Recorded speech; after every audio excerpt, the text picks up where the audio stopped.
వి gold trusted gold buyers తాకట్టులో ఉన్న బంగారాన్ని విడిపించి ఈ రోజు ఉన్న మార్కెట్ ధరకే కొనబడును. మరిన్ని వివరాలకు సంప్రదించండి 77107720.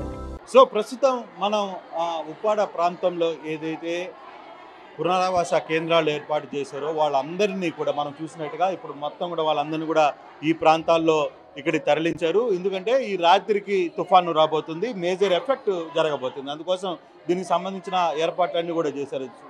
సుదీర్ఘంగా దాదాపుగా ఒక 2000 మందిని దాకా ఇక్కడికి తీసుకుని వచ్చిన ప్రయత్నం అయితే చేశారు. నిన్నటి నుంచి కొంత నిరాకరించిన ఈరోజు మాత్రం ప్రతి ఒక్కరూ పిల్లలు పాపలతో అందరితో కూడా ఈ షెల్టర్ జోన్కి వచ్చి ఇక్కడ చేరుకున్న పరిస్థితి. దీనికి సంబంధించి పోలీసు అధికారులు కూడా పర్యవేక్షణ చేస్తున్నారు. ప్రత్యేకంగా ఎస్పీ ఆధ్వర్యంలో కావచ్చు, ఏఎస్పీ ఆధ్వర్యంలో కావచ్చు, వాళ్ళందరూ కూడా ఇక్కడికి వచ్చి వాళ్ళకి అందాల్సిన భోజన సదుపాయాలు, ఇతర సౌకర్యాలు ఎలా ఉన్నాయి, అవసరమైనవన్నీ కూడా ఏర్పాట్లు చేయడం, దగ్గరుండి వాళ్ళతో మాట్లాడడం, ఈ వ్యవహారాలన్నీ కూడా చూస్తున్న పరిస్థితి అయితే ఉంది. ప్రస్తుతం కాకినాడ ఏఎస్పీ కూడా ఇక్కడికి చేరుకుని ఆయన మొత్తం కూడా పర్యవేక్షణ చేస్తున్న పరిస్థితిని మనం చూసాం. సో ప్రస్తుతం ఆయనతో మాట్లాడే ప్రయత్నం అయితే చేద్దాం. ఈరోజు రాత్రి ఒకవైపు తుఫాన్ ఉంది, వీళ్ళందరినీ షెల్టర్ జోన్ తీసుకురావాలి, రేపు ఉదయాన్నే మళ్ళీ దాని ఎఫెక్ట్ని వీళ్ళు పర్యవేక్షణ చేసుకోవాలి, మళ్ళీ ఇక్కడి నుంచి వాళ్ళందరినీ కూడా యథావిధిగా వాళ్ళ ప్రదేశాలకి పంపించాల్సిన పరిస్థితి పోలీసుల మీద బాధ్యత ఉంది. ఏఎస్పీ గారు, సార్ శ్రీనివాస్ గారు, ఏ విధంగా చూస్తారు? ఇప్పుడు ఆల్మోస్ట్ మీరు అనుకున్న ఒక ఫస్ట్ ఎయిమ్, మీరు అనుకున్న మొత్తం దాంట్లో ఫస్ట్ స్టెప్ సక్సెస్ఫుల్గా రన్ చేసినట్టుగా ఉన్నారు. పక్కా అండి.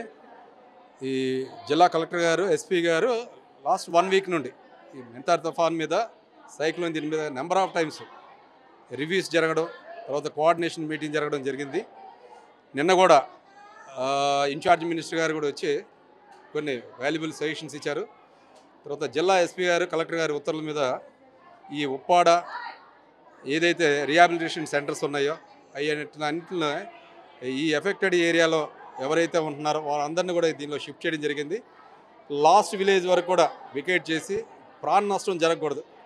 బట్ ఏదైనా చిన్న చిన్న ఆస్తి నష్టం అయితే రికవరీ చేసుకోవచ్చు. ప్రాణ నష్టం లాస్ట్ మైన్ వరకు కూడా మనం వాళ్ళని మొబిలైజ్ చేసి తీసుకురావాలన్న ఎయిమ్తో ఈరోజు రాత్రి అంటే 28వ తారీఖు రాత్రి ఈ తుఫాను ఉధృతి ఎక్కువగా ఉంటుందని ఆలోచించి నన్ను, కాకినాడ ఏఎస్పీ గారిని, ఇక్కడ లోకల్ ఇన్స్పెక్టర్ గారిని మమ్మల్ని హెడ్ క్వార్టర్లో ఉంచడం జరిగింది.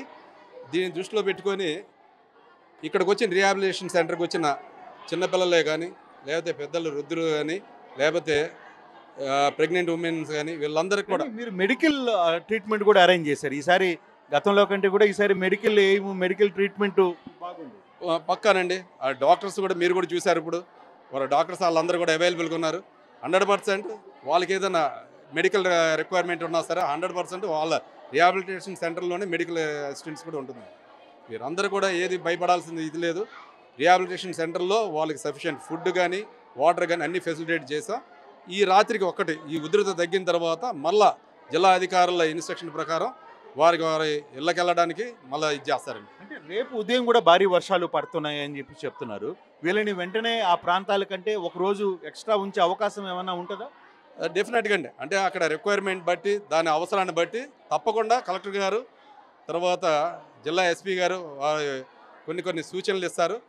అటువంటి సిచ్యువేషన్ కానీ అక్కడ కాంప్లికేట్ అయితే తప్పకుండా ఈ పునరావాస ఈ కేంద్రాలు కంటిన్యూ చేస్తారండి. బేసిక్గా ఇక్కడ ఈ ప్రాంతం పిఠాపురం డిప్యూటీ సీఎం పవన్ కళ్యాణ్కి సంబంధించిన నియోజకవర్గం. ఆయన ఈ ప్రాంతానికి ఎమ్మెల్యే, ఇక్కడి నుంచే ఆయన డిప్యూటీ సీఎంగా ఉన్నారు. దాని మీద కొంచెం స్పెషల్ ఇంట్రెస్ట్ చూపిస్తున్న ప్రయత్నం అయితే ఉంది. 100% అండి, 100%. అదే ఎక్కడైనా అంటే వారు ఇచ్చిన ఇన్స్ట్రక్షన్స్ కూడా డిప్యూటీ సీఎం గారు, ఆనరబుల్ డిప్యూటీ సీఎం గారు ఇచ్చిన ఇన్స్ట్రక్షన్ కూడా పర్సనల్గా ప్రతి ఒక్క ఆఫీసర్స్ తీసుకున్నారు. మీరు అన్నట్టుగా ఈ పిఠాపురం అంటే హైలీ ఫోకస్డ్ ఇది. దాని కొరకు కొద్దిగా ఎఫెక్ట్ ఎక్కడైతే ఉన్న విలేజ్లు అవన్నీ కూడా సీనియర్ ఆఫీసర్స్కి వెళ్ళడం జరిగింది.